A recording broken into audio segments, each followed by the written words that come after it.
Hai, saya Dewi Ramsari. Saya penulis novel Arendana.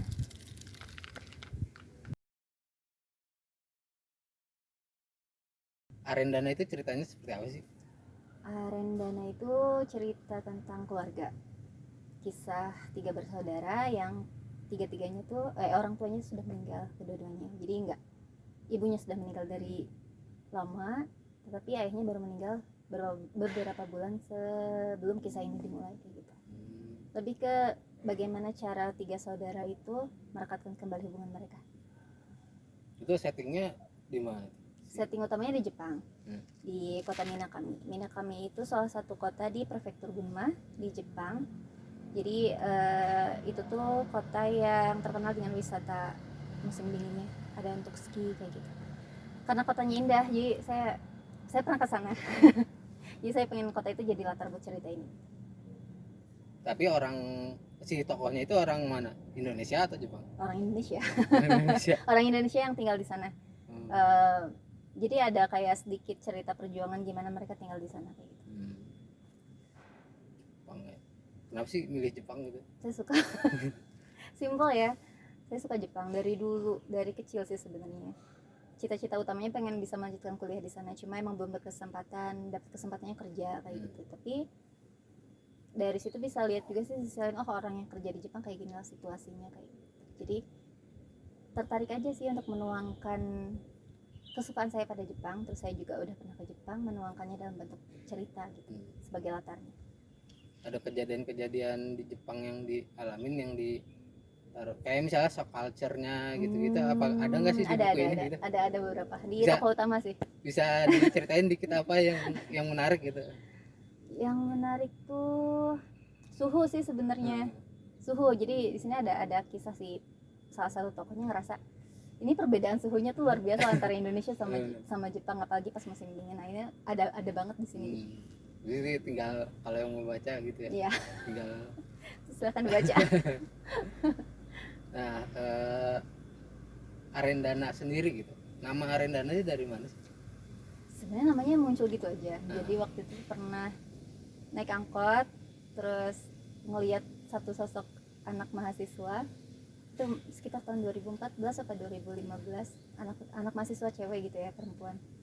Terus kepikiran aja, tiba-tiba muncul aja nama Arendana Tasunyi. Kayaknya bagus deh nama itu kayak gitu kan. Arendana Tasunyi. Iya, itu salah satu tokoh kan, salah satu tokoh di sini, tokoh utamanya kan di sini, di Arendana ini. Nah, awalnya tuh nggak terpikirkan bahwa Arendana Tasunyi itu akan berkembang jadi novel ini kayak gitu. Dulu ceritanya ya si Mbak itu tuh sosok Arendana itu gitu.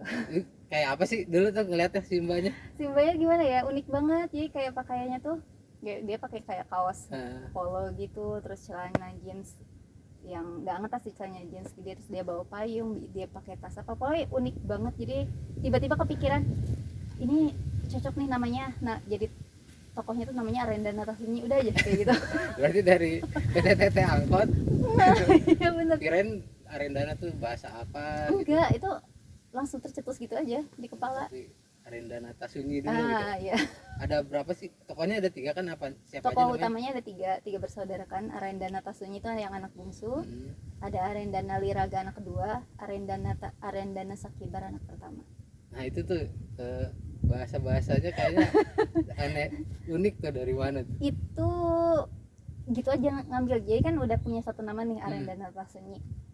Kan bikin tokoh yang lain nih, kakak-kakaknya. Namanya gimana ya? Oh, karena yang satu nih udah ada satu unik nih namanya, dibikin unik lagi nih kakaknya.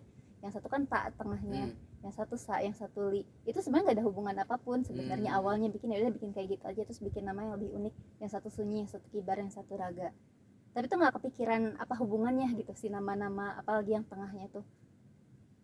Itu nggak kepikiran awalnya. Ya udah dibikin begitu aja, jujur seriusan nggak ada kepikiran bahwa oh ini artinya ini artinya enggak. Cuma kalau pengen tahu nanti hubungannya apa, baca. Siap, berarti ada di novelnya. Ada, dibaca ya. Nama Arendananya tuh dari 2014 gitu. Terus mulai nulisnya kapan? Mulai nulisnya 2020. Lama juga ya. Iya, jadi ketemu ide namanya tuh dari 2014 kalau nggak salah ya. Udah lama banget 2014. Terus pikiran buat mulai nulisnya itu 2020. Jadi waktu itu ada lomba di salah satu situs lumayan gede lah situsnya. Terus akhirnya apa kayak inilah apa kayaknya pengen nulis deh gitu. Langsung ada kayak ada dorongan gitu, udah lama banget nggak nulis kan. Jadi ada waktu sekitar 2 bulan buat nulis. Akhirnya ya udahlah diambil lah gitu lomba ini, ikutan. Sampai beres nih, sampai selesai. Terus yang alhamdulillah ternyata nggak lolos gitu kan. Sorry sebelumnya pernah nulis novel juga kan ya? Pernah. Judulnya apa, Wi? Judulnya panjang. Judulnya tuh Fresh Rainbow, Friendship Hour with a Piece of Rainbow Cake. Itu tuh waktu itu terbitnya secara digital, jadi emang nggak dalam bentuk fisik gitu. Jadi agak susah sih kayaknya buat orang. Jadi kalau orang pengen beli juga akses harus punya aplikasinya dulu baru bisa baca di situ kayak gitu. Ada sih kalau mau beli ya, monggo. Cuma ini novel yang kedua ini ikutan lomba. Nah, pas udah beres ikutan lomba ternyata emang gak lolos. Terus mikir ini bisa nggak ya yang udah diikutin lomba buat diterbitin sendiri kayak gitu.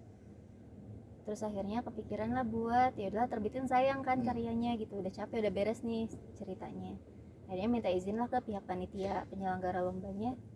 Terus boleh nggak saya mau tarik karya saya dari sini terus mau saya terbitin sendiri boleh atau oh iya silahkan gitu kan. Jadinya akhirnya saya berani kan. Jadi chat dengan mereka itu jadi bukti bahwa mereka udah ngasih izin ini boleh diterbitin sendiri. Nah yang jadi masalah adalah saya mau nerbitin di mana. Itu dari awal juga udah kepikiran udah cari penerbit indie, cuma terus nyari belum ada yang cocok nih. Terus akhirnya saya rombak ulang segala macam sampai suatu hari ketemu nih sama Noken Publisher. Noken Studio Publisher ya. Dan kebetulan yang punyanya temen juga, Faris. Terus ya udah akhirnya sepakat lah diterbitin di sini. Pada akhirnya di 2022 setelah 2 tahun mencari-cari, mau terbitin di mana ya? Nah, untuk isi bukunya kan bisa dijelasin nggak sih? Cover. Oh ya, ini covernya. Jadi covernya tuh ini tuh foto temen. Jadi waktu saya pernah foto temen waktu di Jepang, di Arakawa waktu itu kita lagi jalan-jalan ke Tokyo. Terus pas saya kasih ke Faris, ini ada beberapa foto, terserah mau ambil yang mana buat covernya. Dan Faris pilihin yang ini. Ini tuh benar-benar menggambarkan sosok si sunyi banget, Arendanata sunyi banget. Soalnya jadi sisi dia yang masih belum bisa percaya bahkan sama saudara-saudaranya gitu. Dia benar-benar masih sendiri. Jadi ini benar-benar menggambarkan sosok tokoh utamanya gitu. Dan saya udah minta izin ya sama orangnya, fotonya dijadiin kirain cover. itu tadi tuh si dia emang benar-benar si Arendananya gitu. Bukan. Jadi enggak, tapi sosoknya tuh foto ini tuh benar-benar menggambarkan sosok Arendanata sunyi. Ceritanya itu base-nya true story atau enggak sih? Enggak, ceritanya benar-benar fiksi. Cuma beberapa bagian secuil kisahnya tuh ada dari sayanya langsung, ada yang dari sekeliling, ada yang dari saya lihat hubungan persaudaraan tuh kayak gini. Iya, maksudnya kan tema persaudaraan yang ya karena basicnya entah broken home atau keduanya meninggal itu kan biasanya terjadi tuh renggangan antara saudara gitu. Sebenarnya nggak jauh-jauh sih, lingkungan sekitar juga ada yang seperti itu gitu. Jadi ya terinspirasi dari lingkungan sekitar tentang hubungan persaudaraan banyak orang. Jadi kayak rangkuman. Kenapa sih tertarik di sastra gitu? Sebenarnya kalau nulis itu udah dari kecil tuh sangat suka banget. Bukan berawal dari suka baca. Dari kecil tuh mulai suka baca itu suka baca majalah-majalah anak. Jadi emang sama mama tuh disediain tuh kayak majalah apa sih dulu, Puncung, Bobo. Iya suka banget baca-baca cerita gitu. Terus Bobo udah tutup sekarang. Iya. Jadi dulu tuh suka sampai tumpukan gitu majalah-majalah buat anak-anak. Terus dari situ suka baca terus suka nulis. Jadi dulu tuh sama ada temen dari kecil lah suka nulis juga. Jadi kita sering nulis ya bener nulis pakai tulis tangan kayak gitu kan di buku. Jadi ada novel yang ada cerita yang kita bikin barengan. Tapi bentuk ceritanya tuh dialog gitu. Kita nggak bikin bentuk kayak novel, dia bentuknya bentuk dialog. Jadi langsung jadi cuma cerita ini kisahnya lagi seperti ini. Terus kita ada dialog ke bawah kayak gitu. si tokoh-tokohnya, jadi kayak naskah film atau naskah drama gitu jatuhnya. Nah itu tuh terus di tiap ini nulis ada cerita ide baru, tulis walaupun entahlah ceritanya itu bagus atau enggak, cuma karena kita senang nulis aja gitu. Terus pas ini masuk sastra Indonesia, pas kuliah lebih mendalami lagi tentang sastra. Nah dari situ belum mulai nulis lagi karena udah udah jadi ya karena terbiasa analisis gitu kan, tiap minggu ada analisis novel, analisis cerpen. Terus jadi jatuhnya kita posisinya di posisi yang kita menganalisis karya gitu kan. Kritikus lah. Iya. Lebih ke menganalisis karya. Terus pas masuk dunia kerja, editor buku-buku pelajaran. Itu belum sempat saya nulis lagi. Nah, pas udah beres dari situ saya ke Jepang. Terus bilang kayaknya saya emang pengen punya karya novel kayak gitu. Terlepas dari apakah nanti akan banyak orang yang baca atau enggak, tapi saya ingin menuangkan ide-ide saya di situ.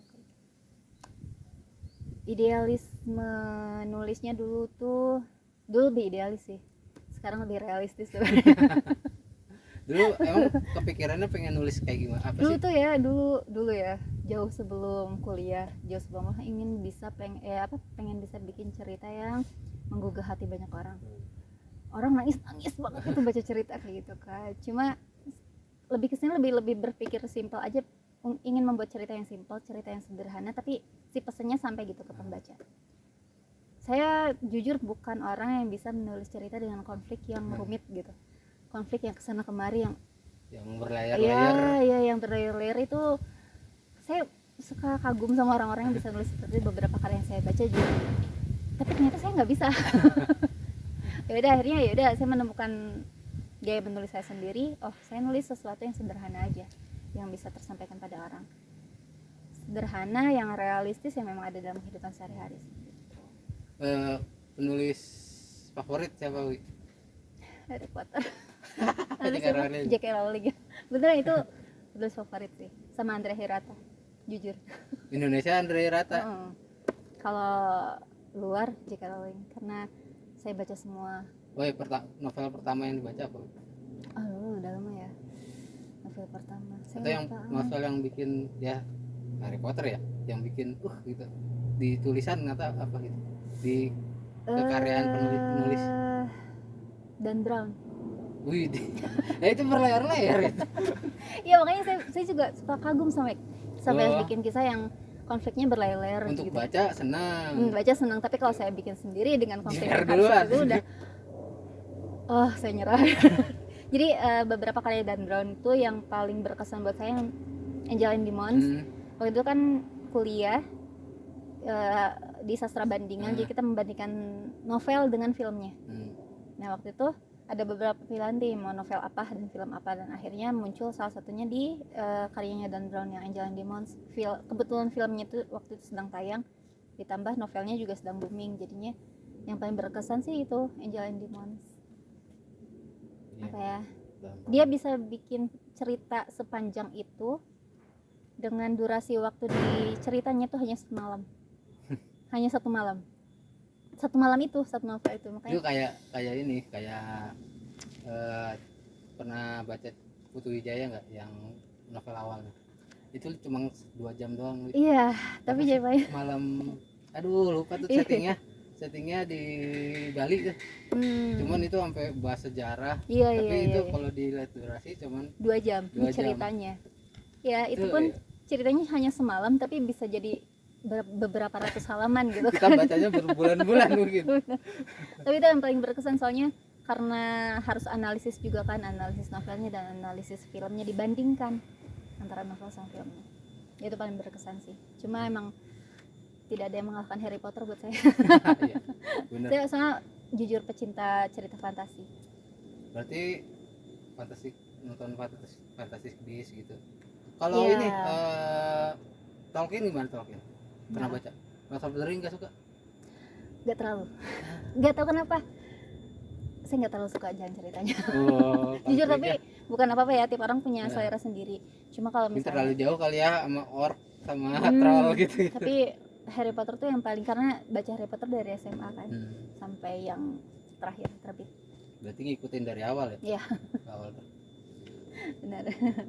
Kalau closing maksudnya kalau mau beli Arendana gimana caranya gitu? Oh, kesini ya. Kesini Bang, ya? sini.